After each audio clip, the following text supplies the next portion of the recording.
Hello, good people of the internet. This is Brian Markowitz talking to you, and I'm going to be showing you how my process of creating a random cartoon character. This character I decided to come up with while I was at work. Uh, did a quick concept sketch, which you'll be seeing in the image planes later on. But this is just me trying to get up my skills with rigging, texturing, and all that fun stuff. This guy, I'm almost done with the whole rigging process. I'm not that good with it, but so far so good. You know, he's waving high. How you doing, guys? So anyway, this little portion will be finished up. This is just showing you when the end process is of how the typical character will look inside of a animated pipeline.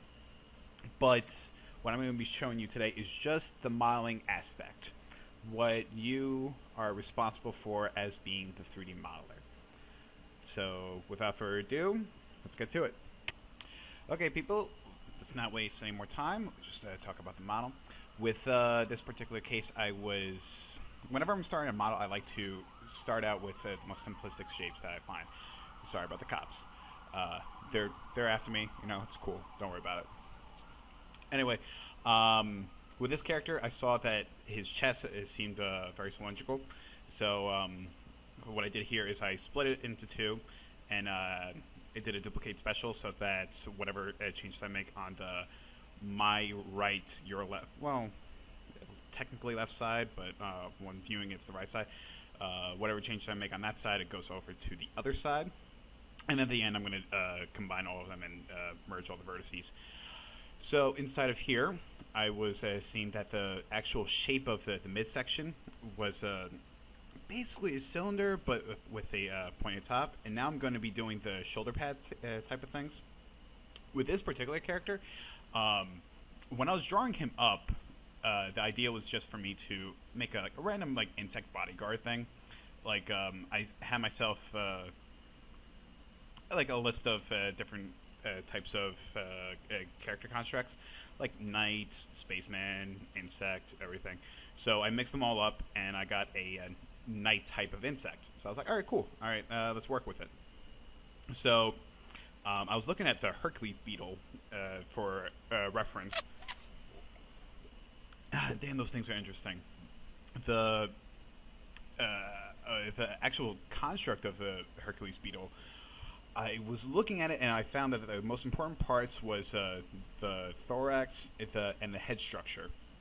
The legs were very generic as for how most other insects are, but the most important part for the Hercules beetle that I saw was the head thorns. And with that, whenever somebody were to look at a Hercules beetle, they could immediately tell, hey, look, that's a Hercules beetle, yay. Or nay, whatever type of construct you have.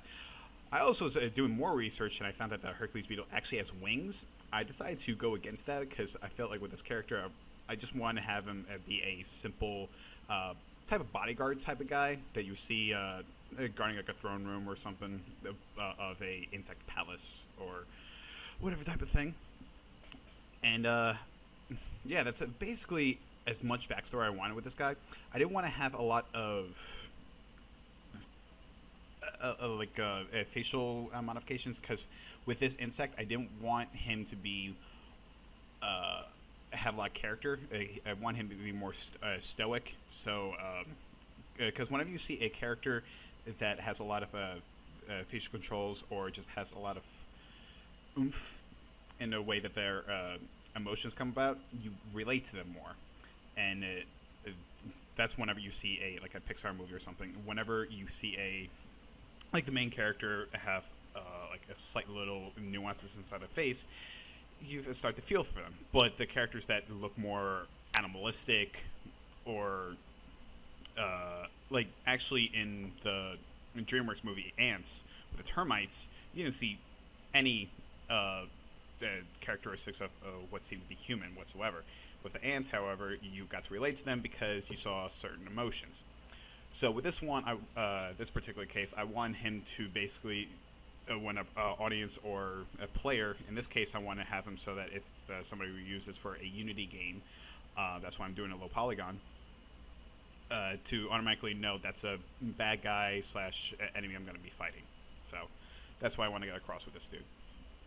So keeping with the aspect of trying to figure out the basic forms, instead of I see this all the time with especially new modelers where they try to make different like a curvature stuff with a box. I'm like, no, I tell at first I swat their hand away from their mouse. I'm like, stop it, look at the basic form. If you see a curve in there, what's easier to make, using a circular tool, or using a box, halving it, and then trying to make a baseball out of a square.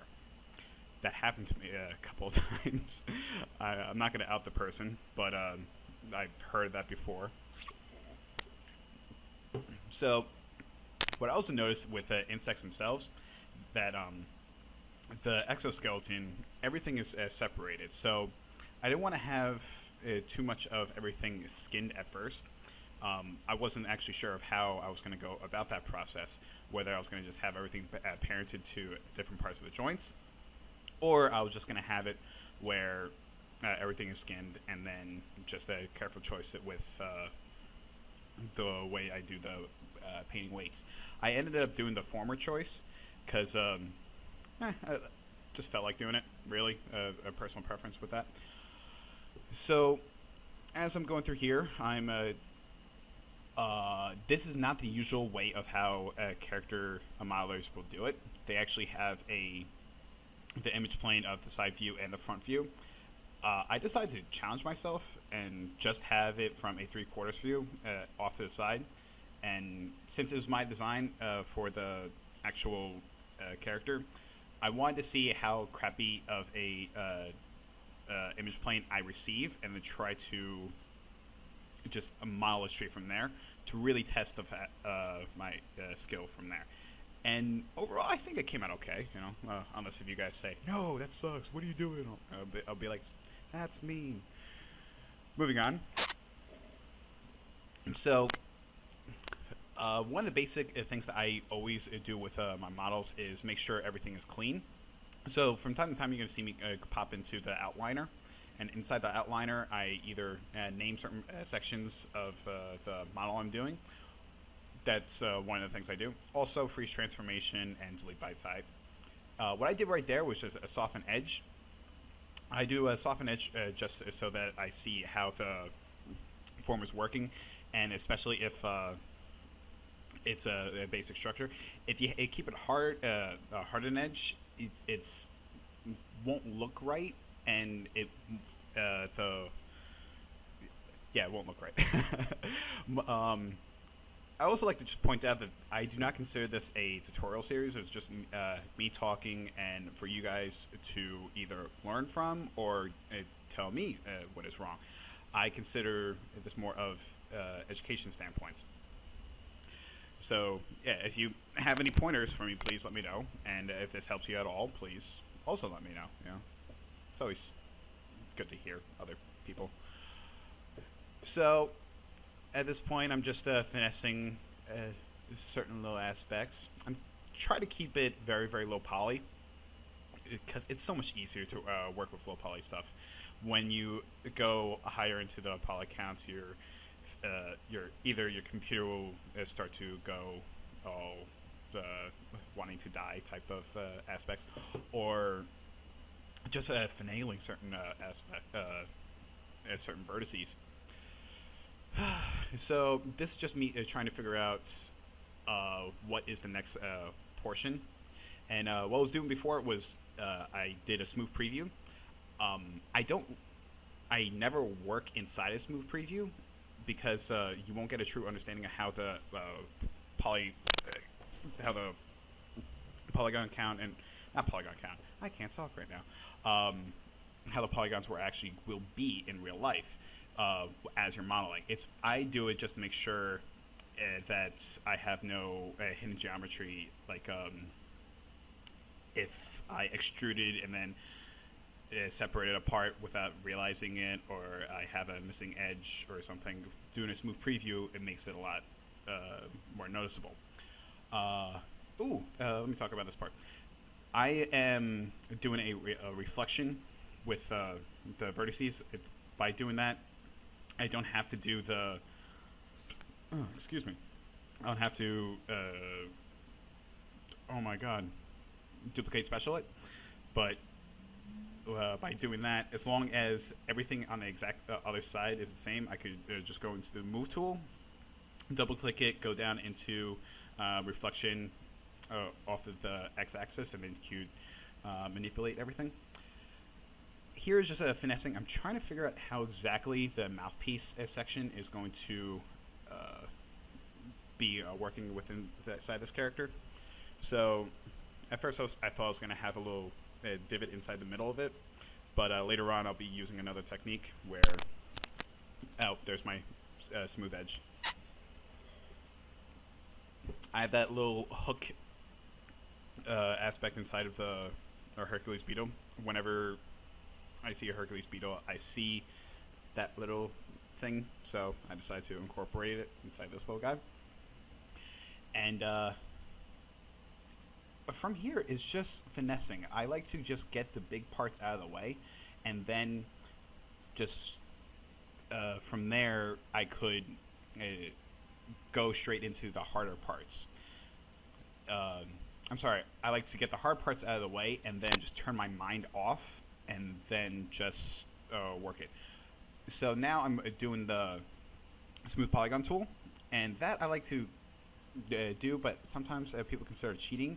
I consider it life-saving sometimes, because if you're a little lazy and you want to evenly space out certain portions of the model, that is a very good tool. And especially if you're also doing blend shapes. This one I'm not, but it helps out. You know, it's a very good way to work around. So now I'm doing a little tiny horn parts inside the mouthpiece itself. I'm using the interactive split tool. It's a little unruly every once in a while. If that happens, if you find that happens with inside your model when you're using the split polygon tool, most of the time it's because you have a too much history within inside the geometry. So then you would just go up into edit, delete by type, and delete all history. This is if you don't have any binding to weights or anything, because if you would do that, you get rid of all your weights information, and then that would be bad.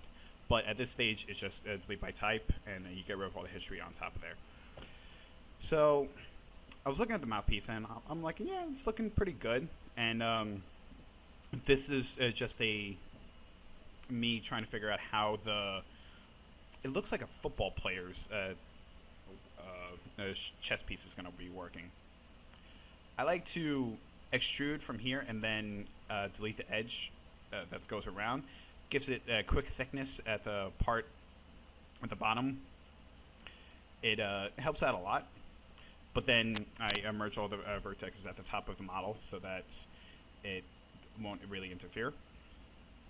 And just a little bit of finessing, you know, making sure everything is all good and tidy.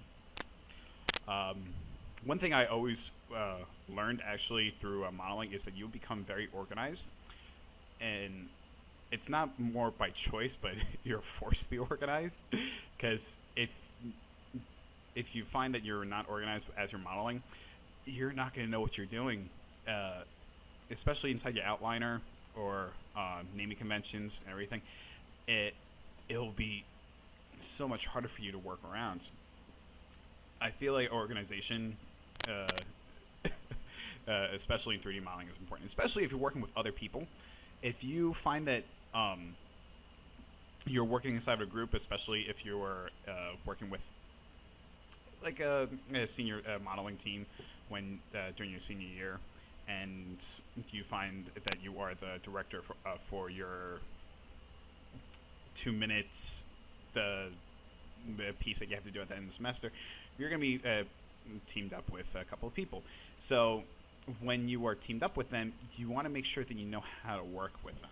So, and most of the time, by doing this, you're either gonna have to make it so much easier for the other people to look at your work. So by being organized, any random person that's inside your team, if they were to pick up your model, they know exactly, oh, the naming convention for your joint system is left underscore arm or elbow JT for joint. It makes it so much easier, especially if you have a very big scene. Then if you named everything, if you didn't name anything and it's just you had a torus geometry number 4, and meanwhile it's something completely different now, you hand it off to somebody, they're going to look at you like you're their sworn enemy because you made their life so much harder. The whole point in actually 3D is just to make things easier for everybody else and try to streamline it. If you were to make anything harder for them, they're not going to like you. So at this part, I'm doing the connecting the legs into the hip and the chest area. And what I'm doing is I'm trying to I'm figuring out the number of edges that I have, and I'm selecting that because I have the displays up at the top left. I'm pointing at you, can't see me point. I'm selecting the points, and then the way I'm moving the vertices is that I select it, and then I hold down the V key, and then that selects the vertex and moves it to only another vertex, and I'm moving it to a corresponding vertex so that it will be able to coincide with each other. They like each other a lot. You know, it's shipping, I guess. So this is me finagling the leg area. I am making sure that my chestal and legs regions will be perfectly fine.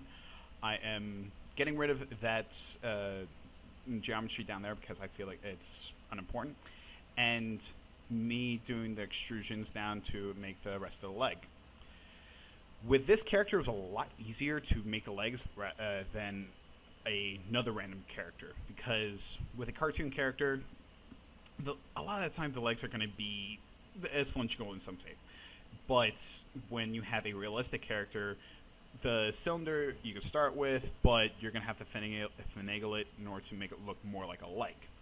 So, and people get discouraged when they are first working with the leg, and if they look at it and you're like, oh, this doesn't look right, and they stop. I tell them, like, just everything takes time. You block out the big parts, and then you work. Once you block it out, you can look at the entire thing and like, oh, all right, this looks cool. So with this design for the legs, I saw a bunch of different insects, and I saw how they had this cool aspect of this little sectional parts of the legs, and I did a quick interpretation of how it will work, of how I think it will be cool, and yeah, that's the simplistic part. So you'll find when you are working with when you're polygon modeling, you're going to be using maybe 6 or 7 tools constantly. Extrude tool, a pen polygon tool, split polygon tool, the move tools, of course, soft select. In the Maya 2014, they made it so much easier for people to really use that tool set. But I have my own workflow, and I know all the shortcut keys for everything I work, and I find that faster. But the way that Maya has set it with 2014 set up for newcomers bringing into it, it is perfect, awesome. And I kind of wish I got into Maya now instead of going back into Maya when I was in 2011. Because now it's so much easier than back then. So much easier. And with 2015 coming out, the UVing aspect, the UVing part is a lot easier for the world, and I like. So now I'm just finagling even more, trying to get how I want the shoulders to be working, and yeah, So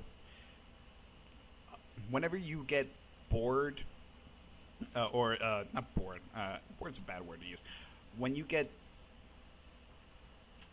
Yeah, I'm gonna use bored. Yeah, when you get bored of a certain part, just go back to your overview and model, and just turn around, look at it, make sure which parts are right. If you're doing it just for yourself, if you're doing it for a client, no, you don't really have that aspect. You go straight to work. If you don't have any time. Yeah, I gotta. That's the whole part with the split polygon tool. Just delete history. If it doesn't work, just be thorough with it, and then just connect the vertices afterwards. It's not a big deal, but it gets annoying every once in a while. I love that technique of just making the star shape inside of the 4 squares, and then doing that. Man, that split polygon tool does not want to work for you. Yeah, just keep on working with it, and when you are working with either a client or with a team, you make sure you get your parts done first. So you don't want to dilly-dally, but you also don't want to burn yourself out. So you got to find the happy medium with that. So I'm figuring out how I want to do the toes. Well, the claw little things that are going on with this character. And right now it kind of looks like crap, but it's going to get better. So is life.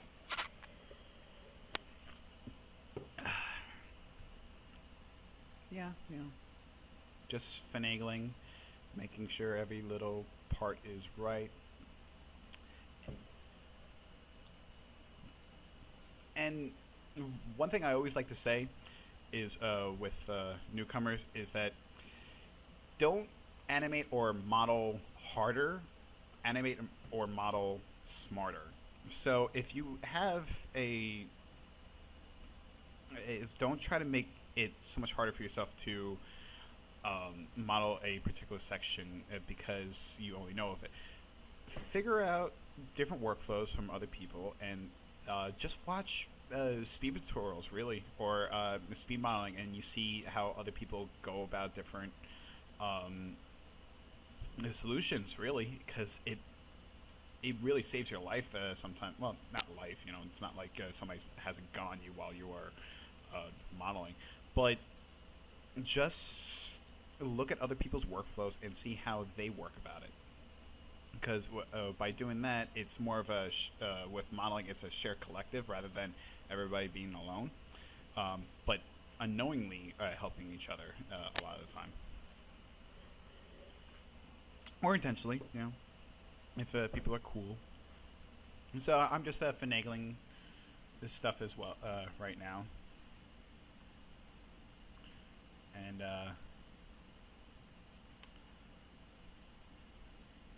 yeah. At this point with modeling, I'm always looking at the bigger picture. So when I'm as I'm modeling, I'm keeping in part in. I can't talk. I'm sorry. It's funny that I can't talk and I'm doing a tutorial series. Not even a tutorial. I'm gonna stop talking about that. While I'm modeling, I keep in mind how I want the UV mapping to work, if I'm going to be using the UV mapping, and how if I need any blend shapes later on, if I'm going to need this special rigging aspects or something. And with this dude, the mandibles and the pincer type things in his head is probably going to be the most labor intensive part. Everything else is very standard as far as a character, 2 arms, 2 legs, and they are They are cool looking, but they're not that complicated. The pincers and the mandibles that are inside the head, those you will not see in a normal character, so that is the hard part for this. But as far as UV mapping goes, I make sure how I want the seams to be working. So as I'm making, I just keep it in the back of my head so that I don't really have to worry about it later on. And when everybody moans and groans when it comes to UV mapping, and yeah, it could be hard, but it's not as bad as people think. If you view it as more of you are making a shirt for the character, or the skin for the character. Excuse me, I keep burping. I'm drinking iced tea right now. I just do it one step at a time as far as doing UV mapping. So if I'm doing the mouthpiece for the guy, I want the biggest chunk to for what I'm working with, but if I'm not seeing a particular part, I don't really have to worry about it, so I make my seam there. So, and sometimes when you are UV mapping, you could get kind of lucky as far as how the natural seam will work when you go into the UV texture editor, but other times you're not going to be that lucky and you just work with what you got. Ooh, let me talk about this. So when you have something where it's not going to be completely the same on each side, you make the character asymmetrical so it becomes a little more lifelike. Because as with humans, animals, everything, there are going to be certain stuff that it's going to be symmetrical. Because that's actually how our cells divide, by two. So if you're wondering why everybody has 2 eyes, 2 legs, 2 arms, and it's split down the middle, we are because of our cell division. That's one of the main reasons why, because we cell divide bilaterally. Humans always look for stuff that is very symmetrical. It's not an OCD thing, just by wanting something to be to look right. It's more of just a natural human instinct. But by making something asymmetrical, you also make it a little more lifelike.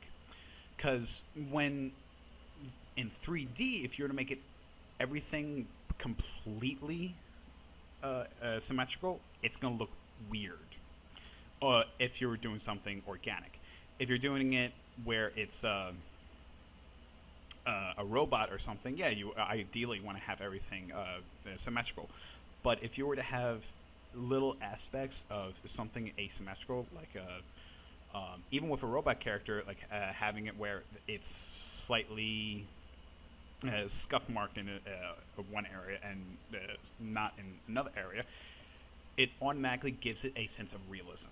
So when I did this little skirt dude, I made sure that the skirt is a little asymmetrical, so that it gives it a little more life. And here's me doing the eyes. The eyes, I was looking at Hercules Beetle's eyes, and not a lot of good reference for there. Truthfully, when I'm looking for a reference, I just use Google Images, really.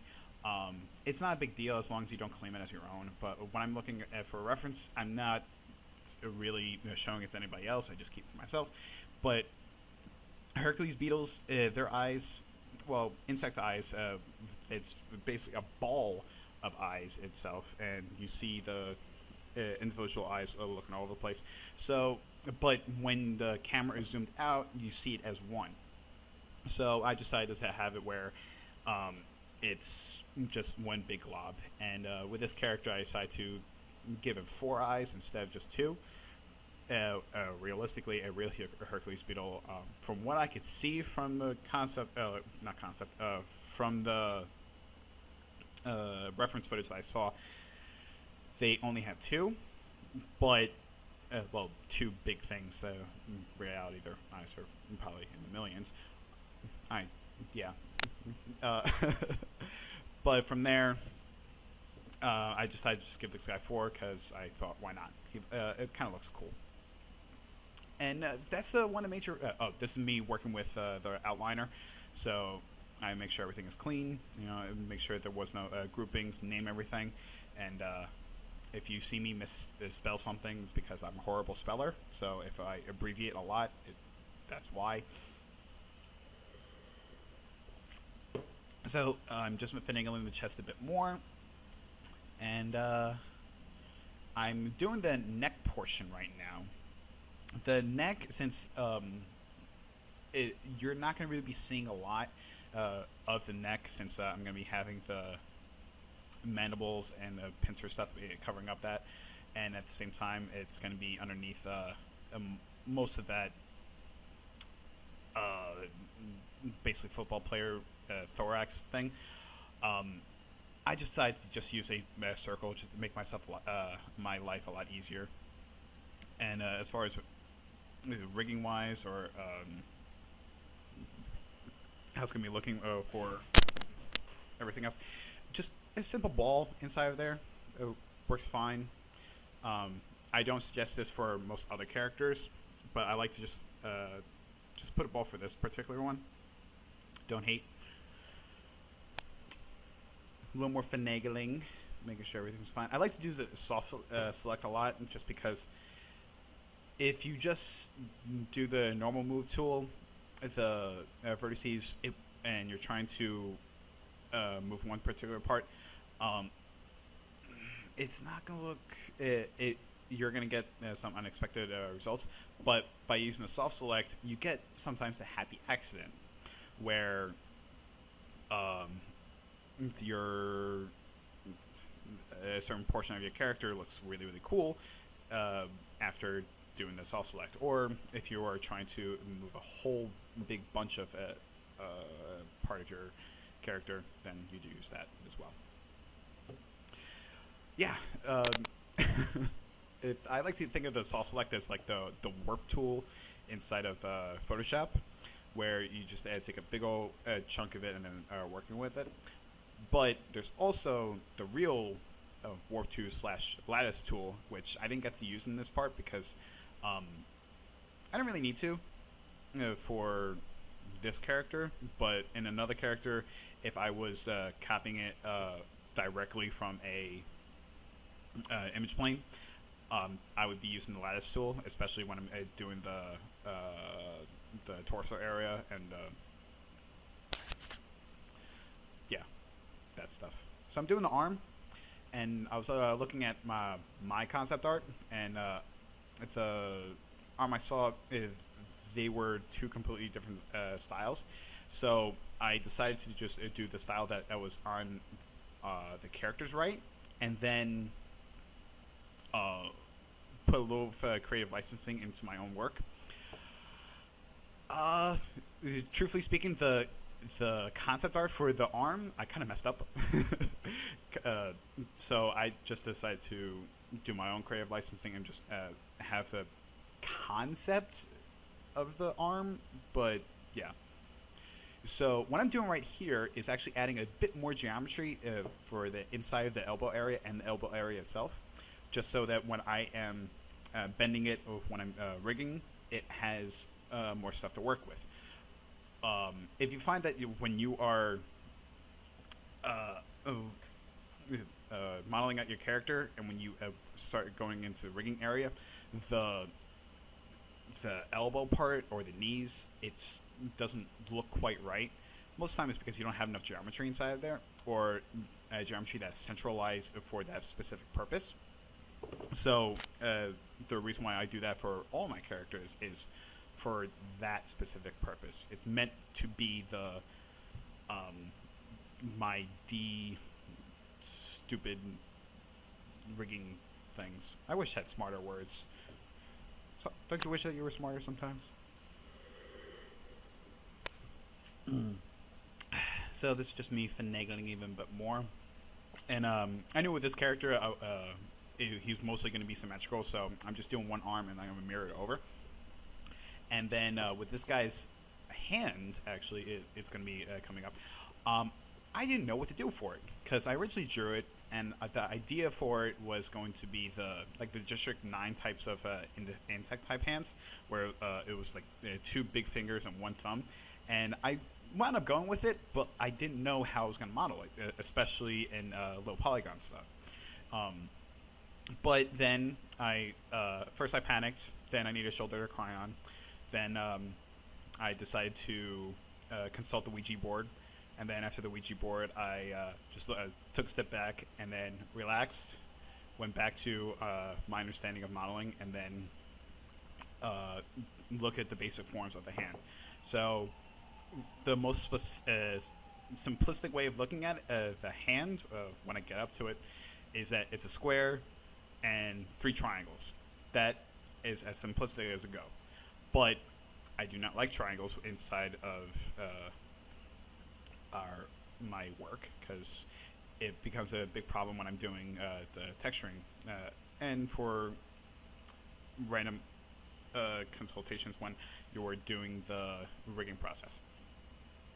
When I pause like that, most of the time it was because I was either talking on the phone. I think I was talking on the phone all the time, or I was just eating or something. So here's me modeling hands, and this process is very similar to any other rigging hand process, where I first start with the box, and then I figure out how the thumb's going to be working. And then that's the first thing I start with, is the thumb, really. And this is how I decide to go about the thumb, where I make it into a little type of triangle dude, and then add that point. And then start finagling. And in simplistic terms, like if you were to bring it down to like Crash Bandicoot days, you would be fine with that. But then you try to make it so that it'd be working with the Unity game engine, and that was my goal for this whole project, to make so that it would be Unity ready. Even though I'm not using Maya LT, which I want to get. But I was looking at it, and Maya LT, for somebody that does not have Maya, but then decides to work with it within a game pipeline, it is very, very helpful. So I highly suggest that to any aspiring modelers that want to create their own little games. So going back to how I was working with the hands, it was very similar how I was working with inside the leg portions, sectioning it off and then getting rid of the little aspects. And as I was modeling this, I had my reference image up as well, looking at the District 9 type hands, and then cartoonizing it. I wish I had a bigger vocabulary so I could have better words. And this is something I always like to do, is by giving it a slight curve, you give it life. Because if you leave it completely straight, even when you're rigging, you're not going to get a true sense of how it's going to be bending. So by giving it that slight bend and then rigging it, I feel it makes it so much easier for yourself. And especially when you were just showing off the model by itself, it automatically gives a personality. If you have your hands completely straight and then when you're showing off the model, it looks wrong. Even though the geometry and everything inside there is correct, it looks wrong, and there's no reason why. So when you have that, actually, when you're doing a human hand, the human hand, when you put it at rest, most people think that it looks like it's on a. I'm putting my hand on the counter of my desk, and I'm thinking you guys are going to see. But the way I have the hand on there, you take your hand, put it onto the desk, and everybody models this way, where the thumb is at the exact same level as all your fingers. But lift up your hand from there, and just don't try to straighten everything out. Just leave it at rest with the palm facing down. It's the thumb is not at the same level as your fingers. It's actually slightly bent and slightly lower. So if you were to, with your imagination, imagine that your hand was a box, the thumb would be coming down and be taking the side portion extrusion and the bottom portion of extrusion and taking that out, and that's how I usually approach thumb modeling. And then from there, you look at the other fingers, and that the middle finger's knuckle is the part that is the highest, and the lowest part of it is your pinky knuckle. And by getting that little arc inside of your hand, it's not you automatically get it looking actually 10 times better than what I see from students a lot of the time. Because I see that even with students that have been doing it for 3 years or so, I see the talent, but I don't see just simple little things that will make it so much easier. So yeah, this is me just finagling a bit more,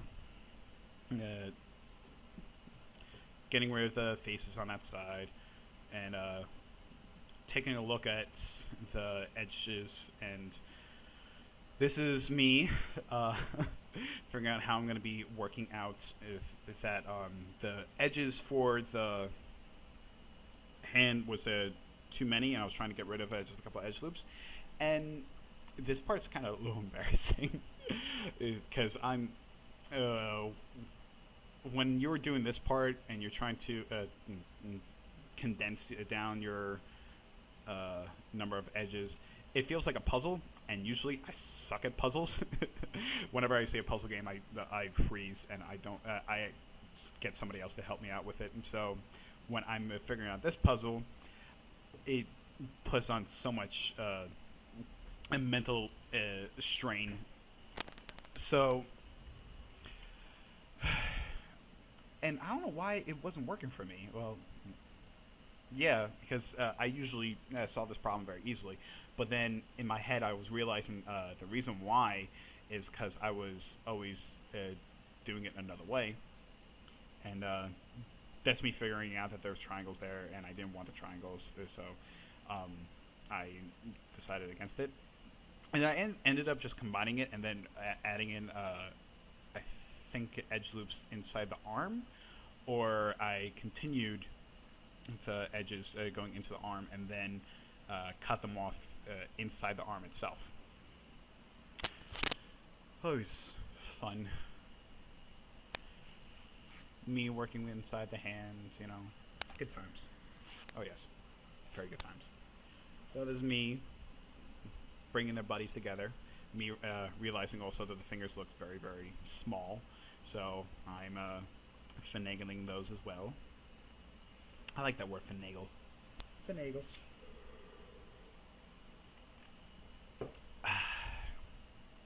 And just making sure everything lines up. And I was making a point of which edges will be lining up itself. So the ones going down the middle, it will correspond with the lines that correspond inside of the arm. And by adding those two lines, two edges, it wasn't really a big deal since I was working with a low poly character already. So this is me trying to combine the vertices and realize I made a mistake. So now I am combining the correct vertices together and using that merge vertex, cool. The move vertexes into the vertex itself. And a little more finagling. Man, I really like that word.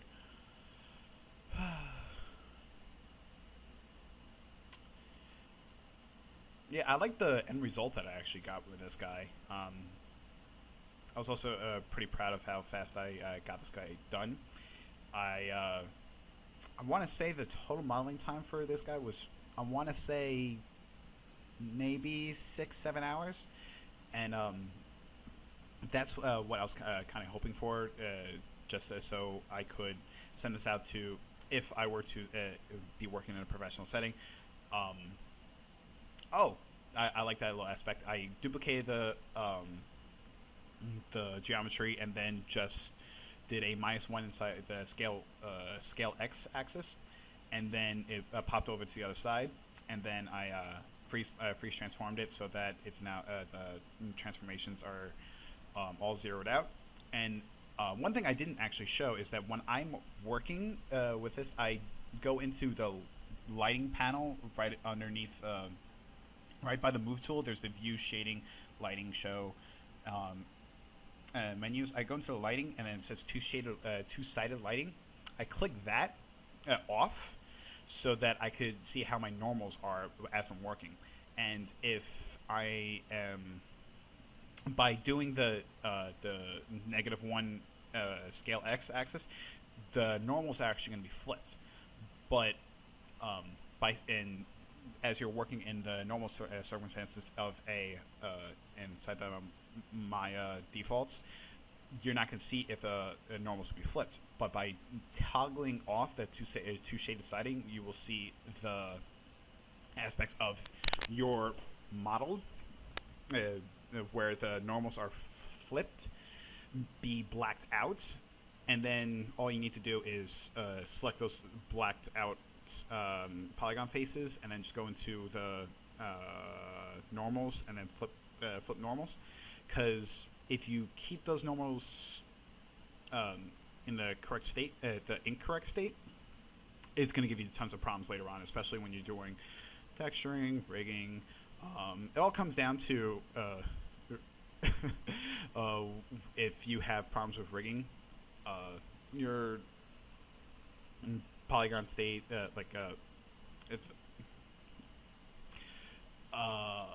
God, I can't talk right now.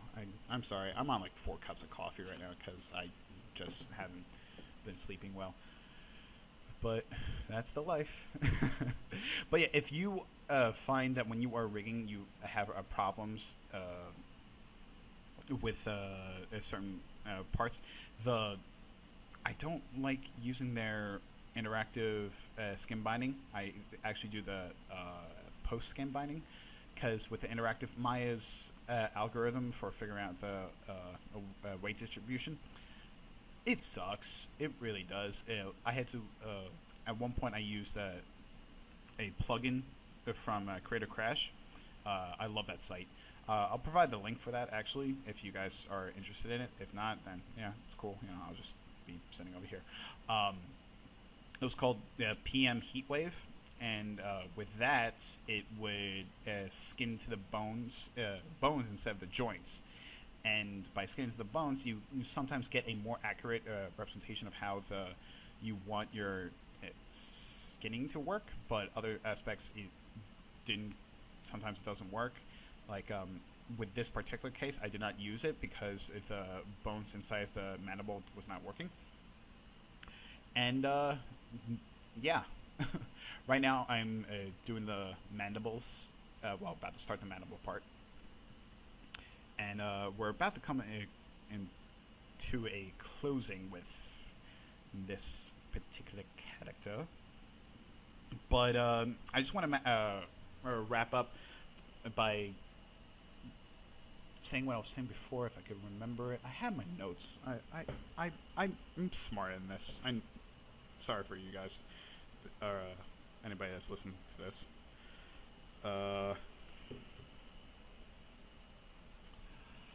But when I'm...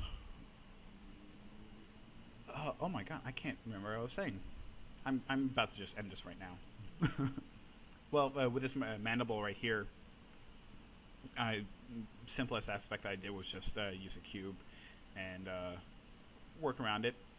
And yeah, just soft select, merge, not merge, mold, everything. And yeah, it works like that. It's cool. And everything. When I'm doing these parts, it's actually so much more fun. When you get into the more technical aspects of the modeling, the rigging process, if you were new to it, it's not going to be fun. But when you get through that one little section of not knowing what you're doing, and then you will, when you break that barrier, and then you will see your model come to life, and it'll be amazing. So, this is my dude. I am. Oh, this is one of the spelling errors. I had no idea how to spell mandible, because I of course typed it into Google to make sure I was spelling it right, and yeah, it was much more simpler than I thought. And yeah, that's my dude. He's Insect Knight, and if you guys like this, do all the cool stuff that people do on YouTube, and I'll see you another time. Thank you, everybody.